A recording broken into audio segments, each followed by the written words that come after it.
Hola queridos amigos, no se les olvide darnos un like abajo de la campanita. Seguimos con las preguntas de esta mañanera. Pues no quitar tiempo, empezamos. Vámonos con todo. Manuel Rodríguez, tabasqueño, en el cual pudimos constatar y se pudo dar a colación el dato que la transición energética se elevará a rango constitucional, que es lo que busca esta reforma. En consecuencia, presidente, bajo esta premisa me gustaría preguntarle dos cosas. La primera es si con esta transición energética se buscaría la migración de energías limpias y en qué tiempo.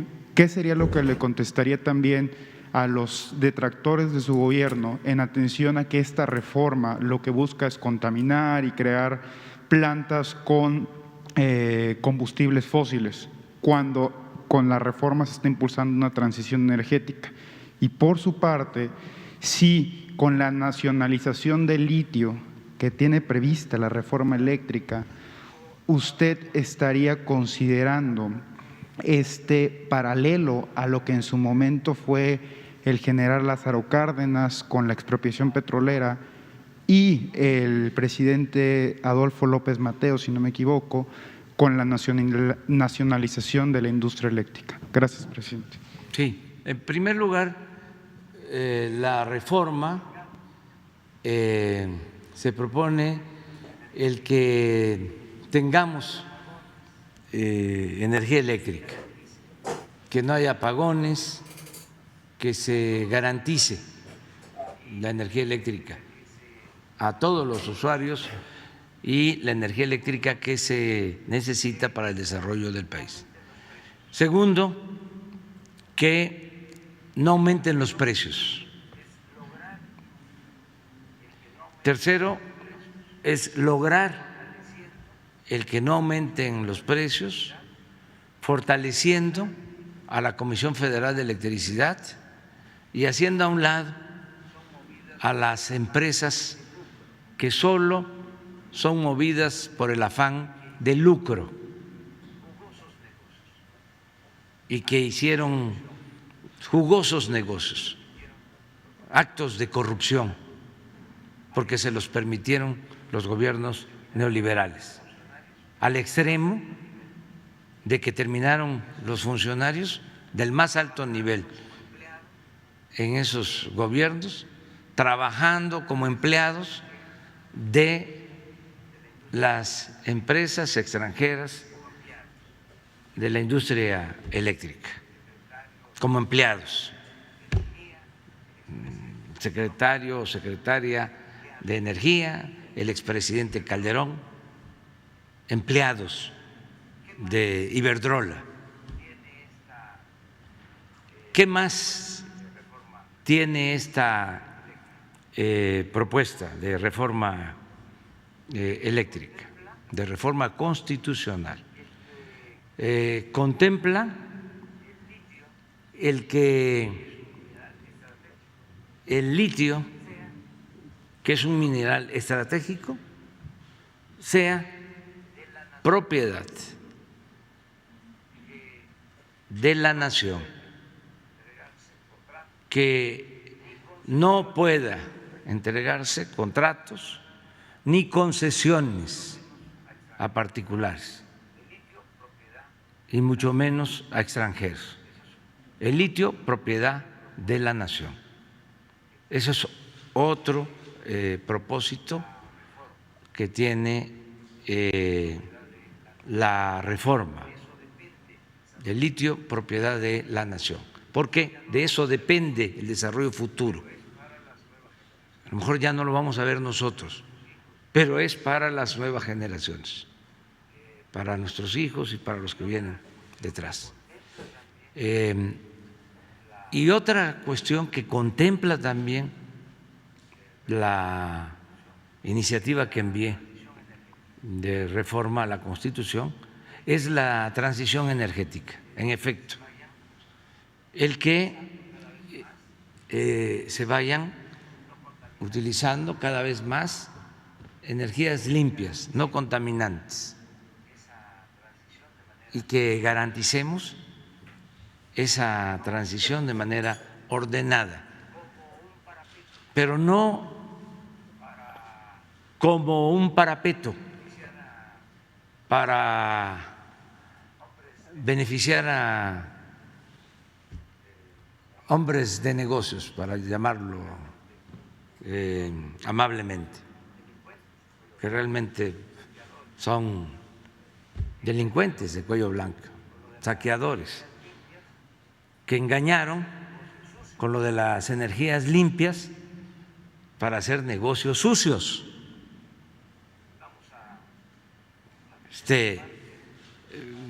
Vamos a tener un parque para producir energía eólica, es decir, con el viento, en el istmo.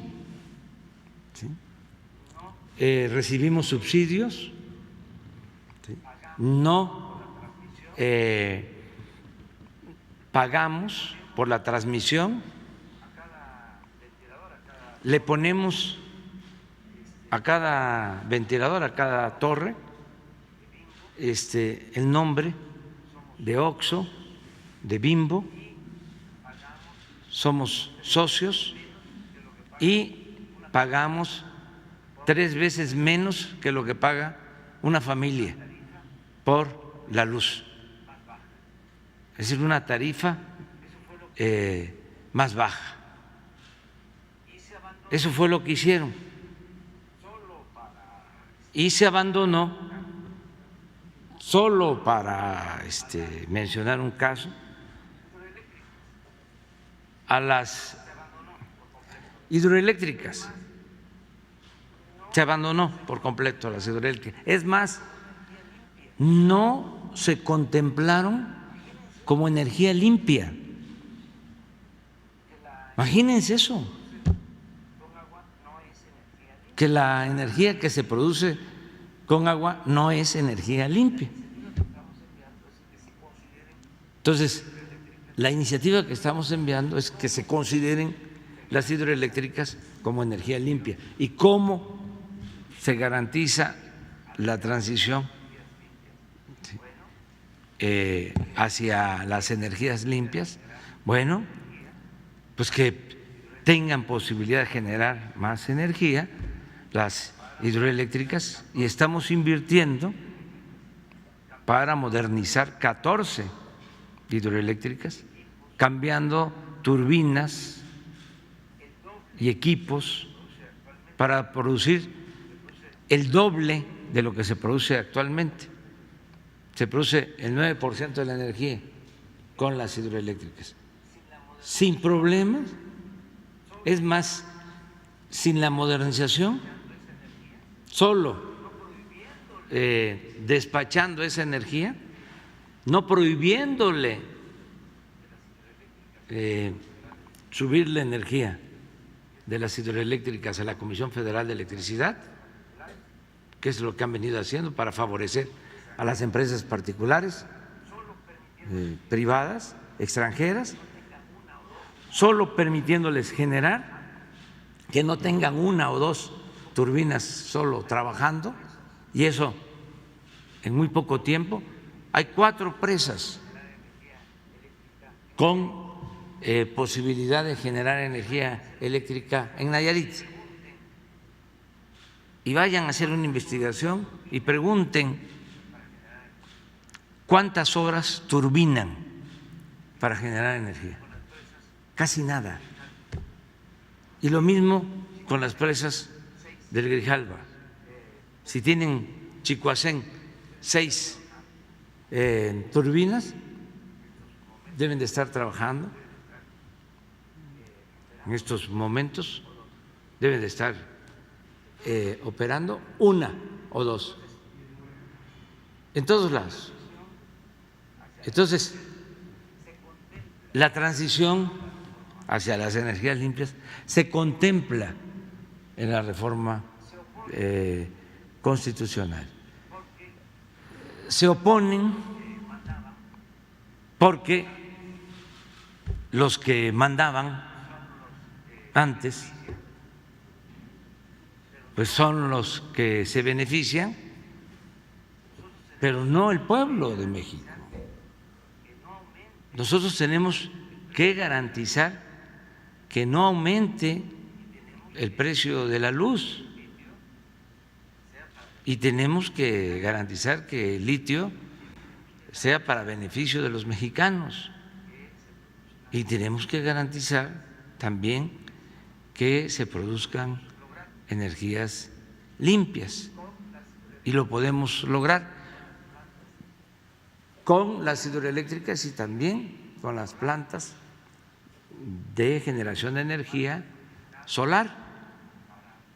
Tenemos un parque proyectado para Peñasco para producir energía eléctrica.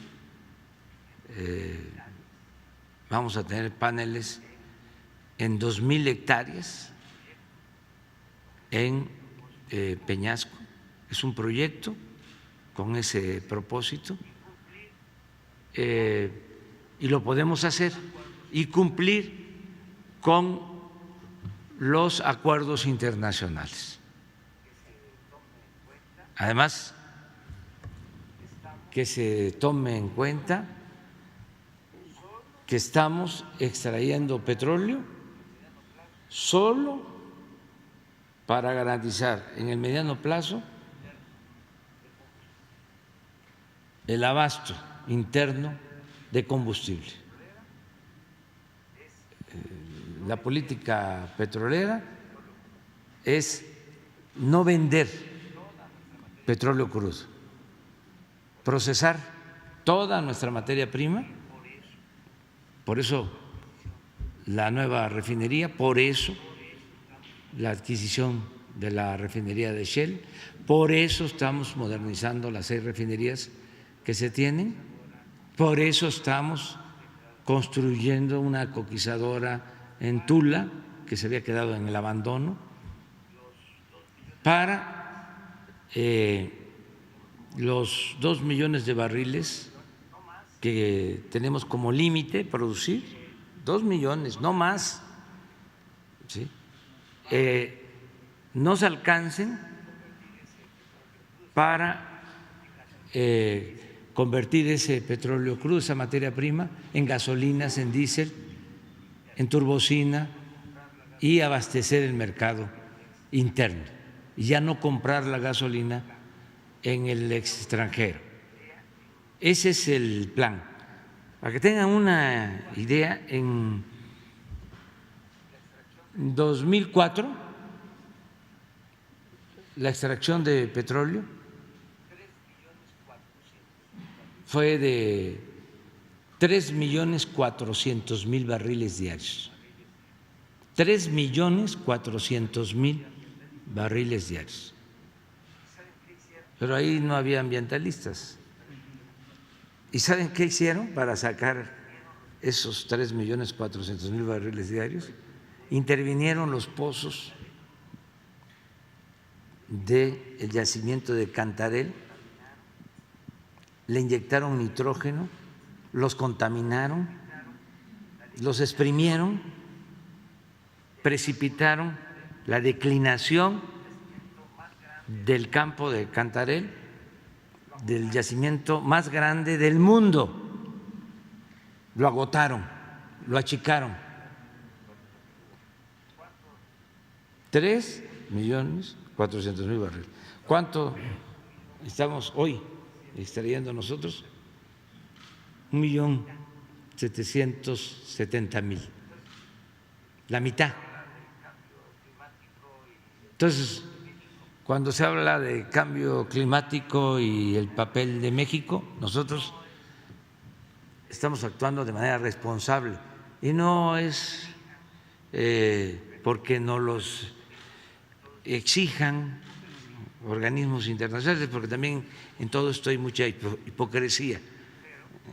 Se usa el discurso del cambio climático, pero se permite que se produzca cada vez más, que se extraiga cada vez más petróleo y que se produzca energía eléctrica con combustóleo, con carbón, las grandes potencias.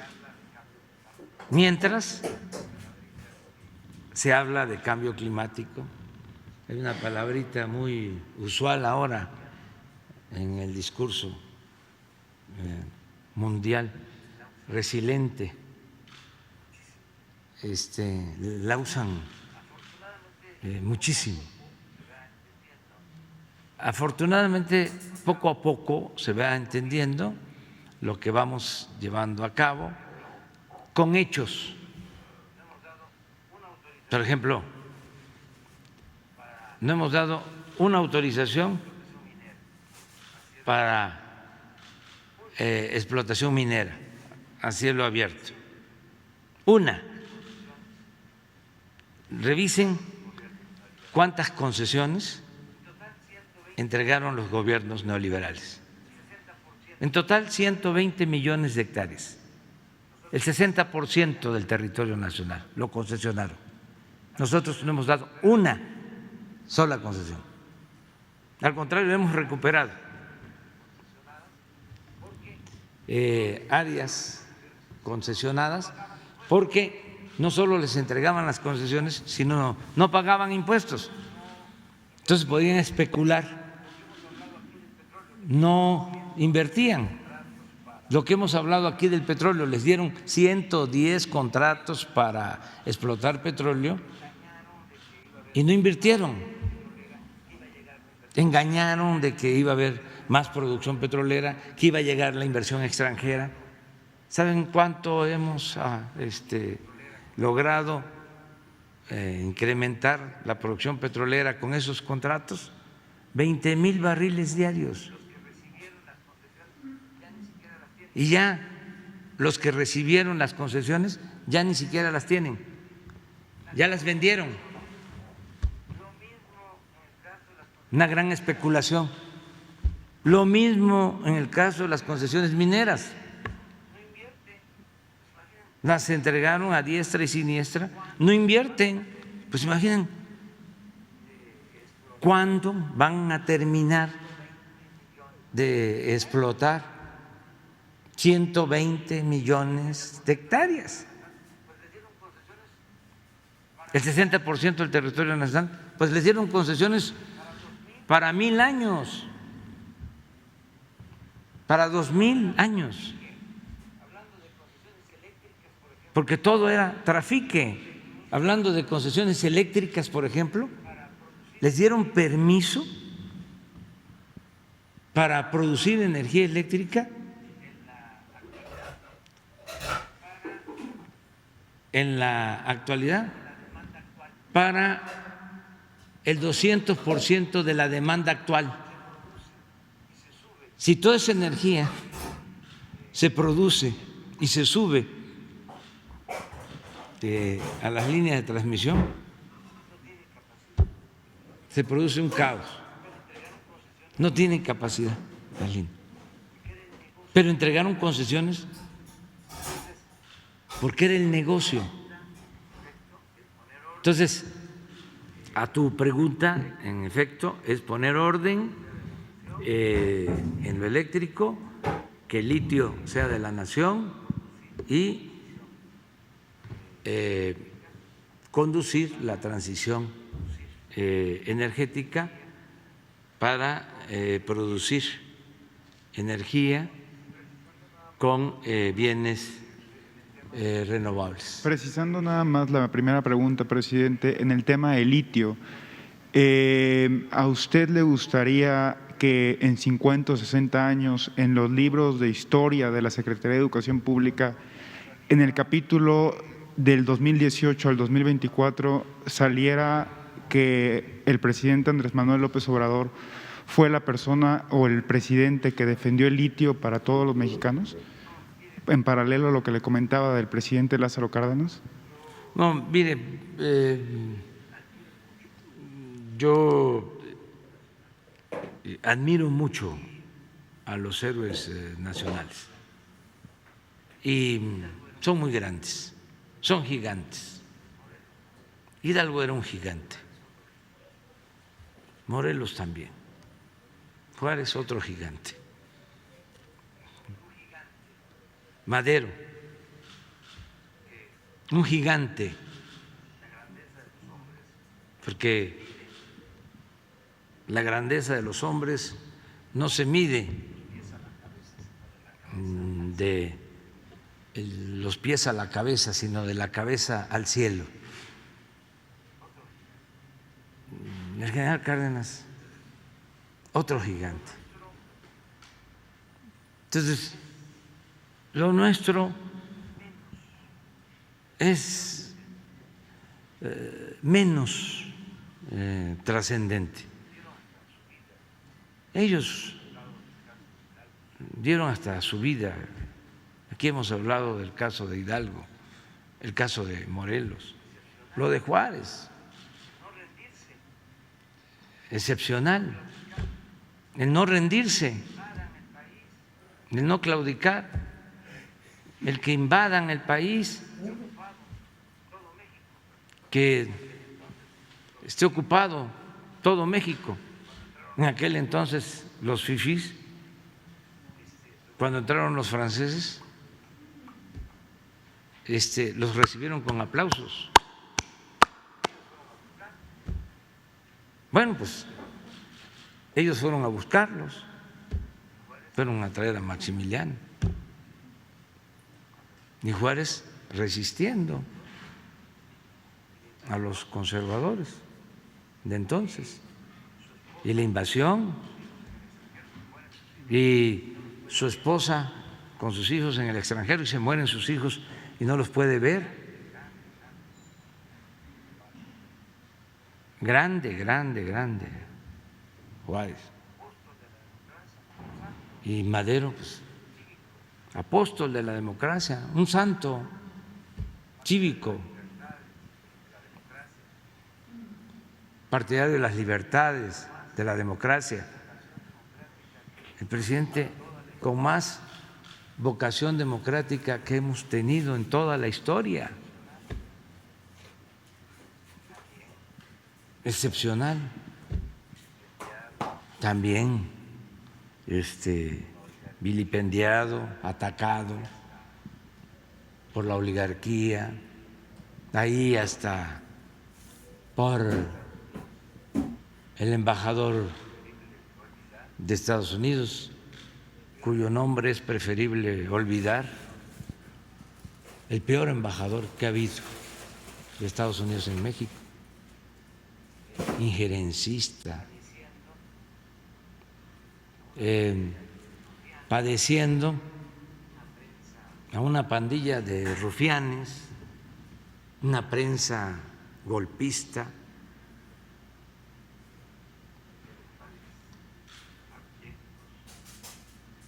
a intelectuales abyectos, y él resistiendo y actuando siempre de buena fe, porque era un hombre bueno, que no merecía lo que le hicieron. Ese es uno de los episodios más abominables de la historia política de México, el asesinato del presidente Madero y del vicepresidente Pino Suárez. Y el general Cárdenas también, muy grande. Por eso también lo cuestionaron mucho y él actuó con mucha prudencia. Entonces no hay comparación. Yo voy a cumplir mi trabajo, mi tarea, mi misión, ya lo he dicho, si el pueblo así lo decide. Por cierto, va a haber una consulta en marzo. Esto para la gente. Enviamos nosotros una iniciativa de reforma constitucional para la aplicación en México del método de la revocación del mandato, así se le conoce. Y ya está aprobado en la Constitución de que si los ciudadanos lo solicitan y se reúnen los requisitos, tiene que haber una consulta. Quedó a mitad del sexenio, ya está establecido.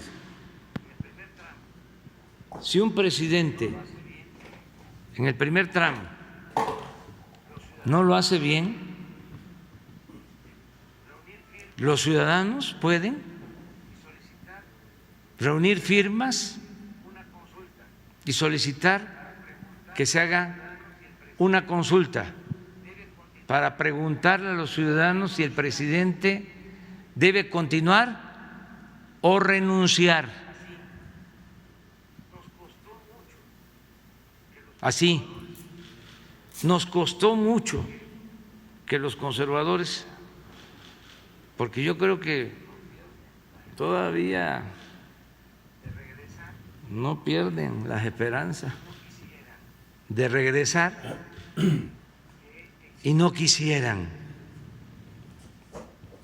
que existiera este mandato constitucional.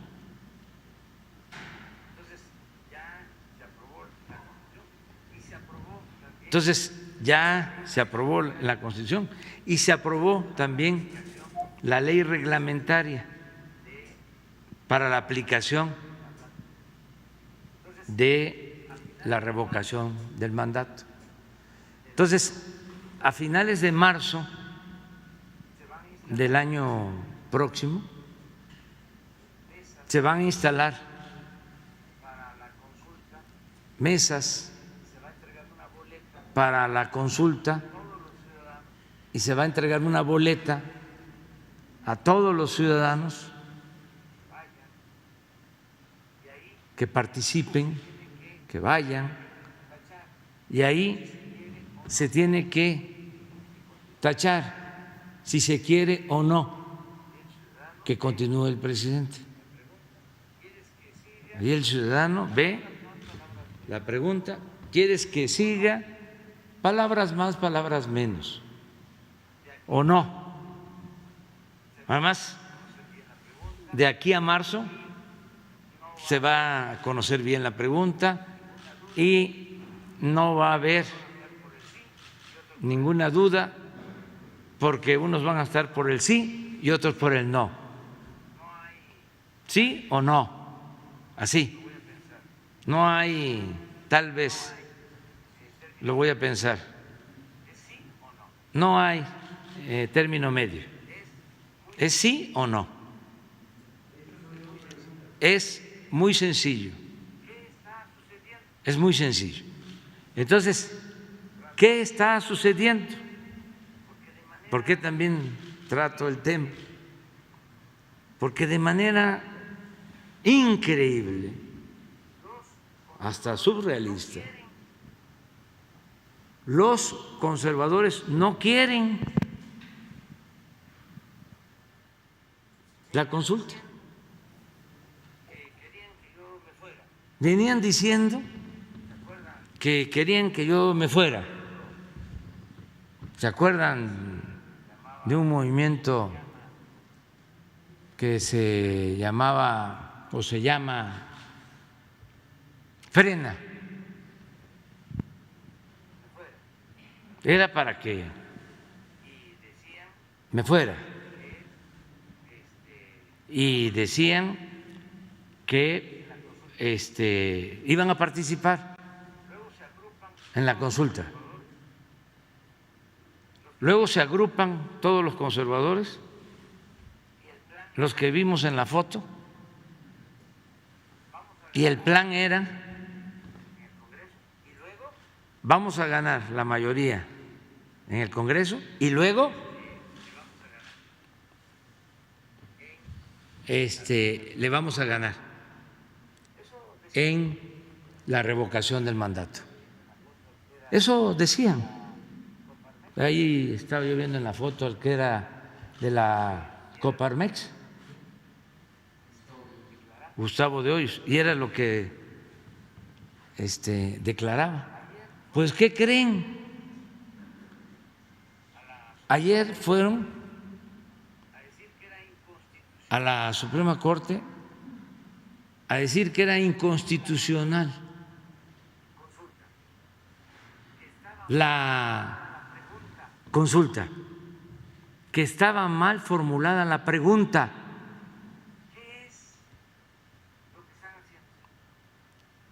¿Qué es lo que están haciendo? Simulando. Primero es una incongruencia que quienes se dicen demócratas rechacen mecanismos de democracia participativa, en donde la gente va a tener la libertad de expresarse, de manifestarse, además por la vía pacífica, porque este es un proceso que aleja los derrocamientos, los golpes de Estado, el autoritarismo, y permite dirimir nuestras diferencias con el método democrático y escuchando al pueblo, porque la voz del pueblo es la voz de Dios y la voz de la historia. Entonces, permíteme, sí te vamos a dar la palabra, pero espérate. Entonces, ¿qué es lo que hay en el fondo? Politiquería. Van a salir, porque no tienen razón, de que vaya a llevarse a cabo la consulta. ¿Y cuál es el paso siguiente? Decir, no participamos y llamamos a no votar. Que nadie participe, porque creen que los ciudadanos son borregos. Les van a decir,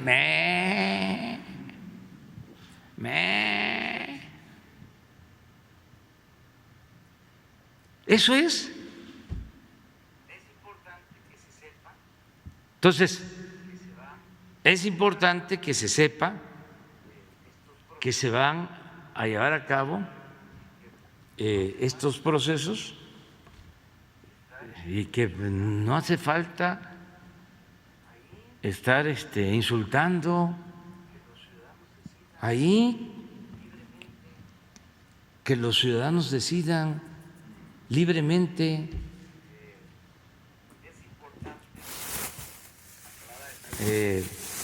Es importante aclarar este proceso. Si la gente dice no queremos que participe, que continúe el presidente, me voy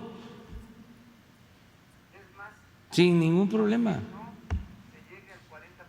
Es más, aunque no se llegue al 40%, ¿por qué? Para que tenga efectos vinculatorios, de acuerdo a la ley, que ojalá y eso lo cambiemos después, para reducir el porcentaje, tienen que participar el 40% de los ciudadanos. Porque si participa el 39%, ya no tiene carácter vinculatorio, es decir, ya no es legal. Entonces, por eso es que no van a llamar a que la gente participe. No quieren que se tenga el 40%. Pero si se tiene el 30% y la mayoría, 51%, dice, cambio, 49% dice, se queda, me voy, porque no se puede gobernar un país como México sin autoridad moral, sin autoridad política. Y esa autoridad moral y esa autoridad política, ¿quién la otorga? Es el pueblo.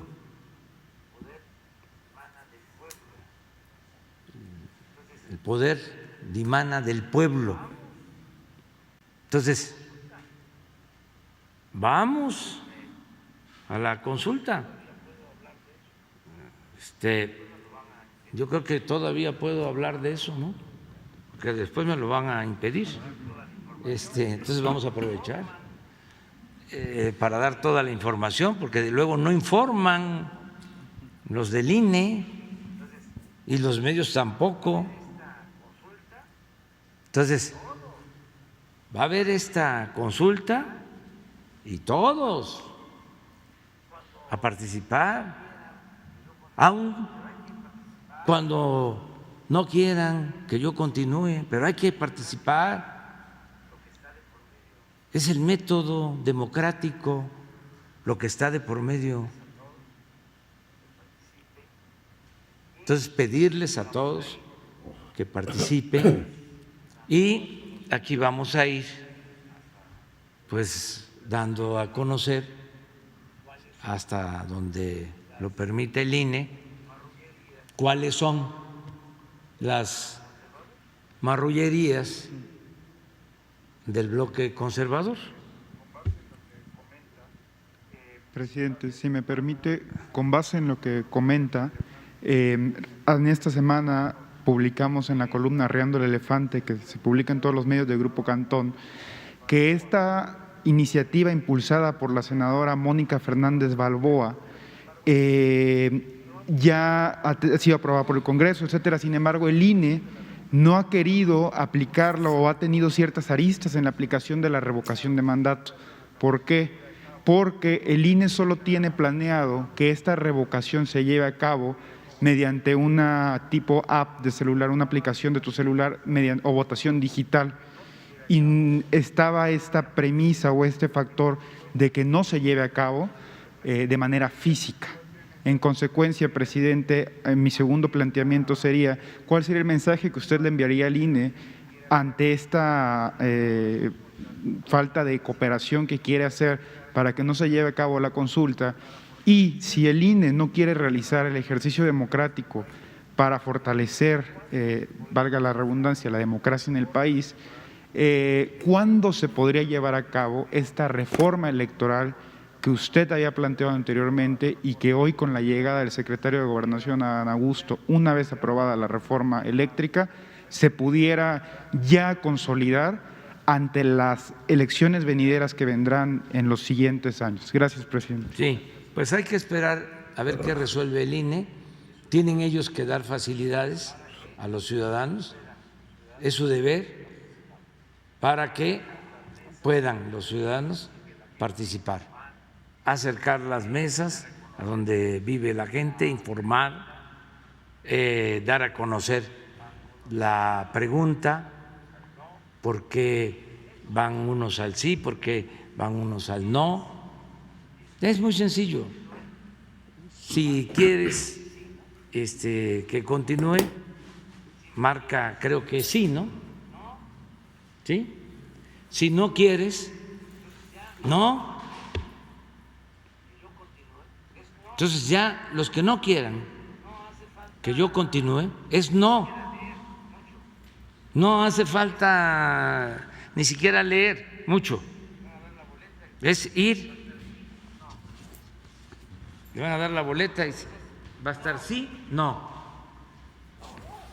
Entonces es no. Vámonos. Sí. Es sencillo. Entonces, no sé por qué no quieren los conservadores. Le tienen miedo al pueblo.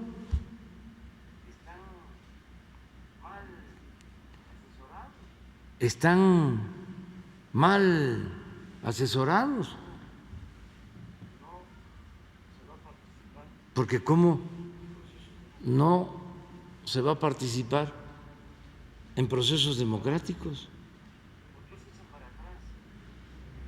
Pero además, ¿por qué se echan para atrás? En política, la congruencia es regla de oro. No se puede decir una cosa y luego hacer otra.